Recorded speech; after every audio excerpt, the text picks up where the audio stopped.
Le nucléaire est-il vraiment un atout décisif pour le climat ? Comment gérer des déchets sur des millénaires ? C'est quoi au fond la radioactivité et qu'est-ce qui est vraiment dangereux ? Le Mac Futura est de retour pour répondre à toutes vos questions sur les défis d'aujourd'hui et de demain. Découvrez notre dossier inédit « Le nucléaire peut-il vraiment être écolo ?» dans notre nouveau numéro. Rendez-vous sur ulule.fr pour commander votre exemplaire. La santé sur écoute. Un podcast Futura avec Julie Kern. Bonjour, c'est Julie, chef de rubrique santé chez Futura. Bienvenue dans ce nouvel épisode de la santé sur écoute. Aujourd'hui, on discute ensemble de la liste noire des médicaments qui vient d'être publiée par l'organisation Prescrire. Chaque année, Prescrire, qui édite aussi une revue éponyme, publie la liste des médicaments à écarter pour mieux soigner. C'est son titre. L'organisation indépendante s'appuie sur un large réseau de relecteurs, tous professionnels du médicament ou de la santé, qui épluchent toutes les données qui sont publiées sur les médicaments qui ont une autorisation de mise sur le marché. L'objectif est de fournir une information la plus complète possible aux praticiens mais aussi aux patients qui utilisent les médicaments. Cette année, la liste de Prescrire contient 107 médicaments autorisés, dont 88 commercialisés en France, considérés comme pouvant nuire à la santé. Cette liste est disponible dans son intégralité dans le lien en description du podcast. N'hésitez pas à la consulter si vous suivez un traitement en ce moment.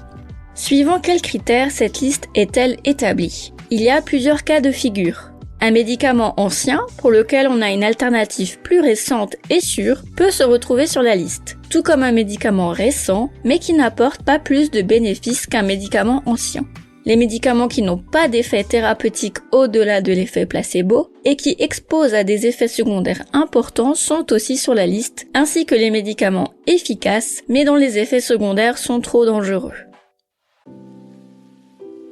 Le nerf de la guerre, c'est la balance bénéfice-risque. Elle est établie pour tous les médicaments dès les essais cliniques. Les médecins contrôlent que le médicament qu'ils testent est efficace, mais aussi qu'il n'expose pas les patients à des effets secondaires qui pourraient dégrader encore plus leur santé.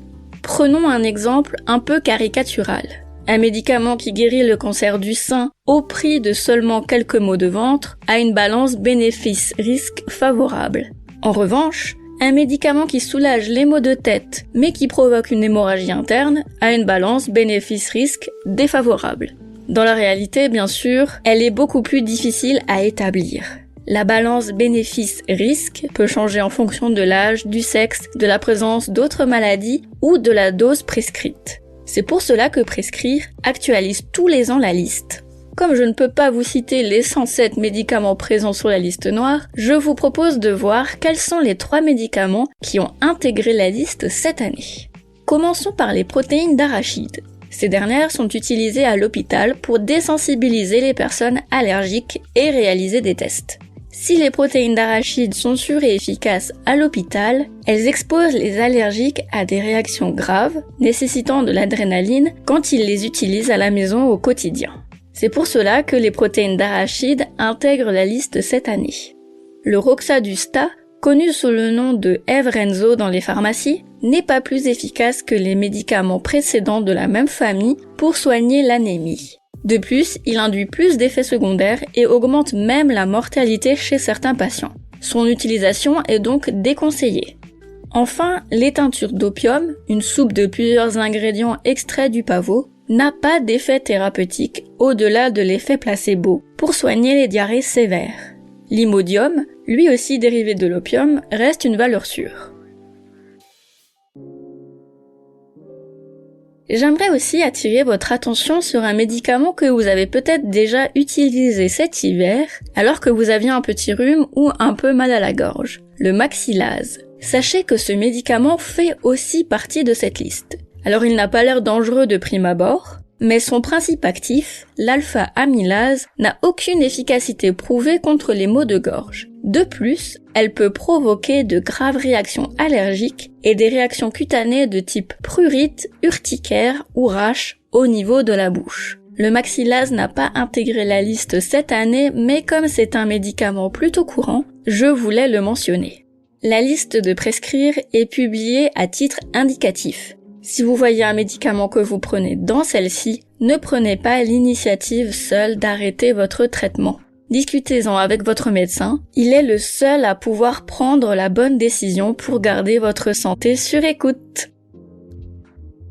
Merci d'avoir passé ce moment avec moi. Vous trouverez les sources de cet épisode dans la description pour vous forger votre propre avis.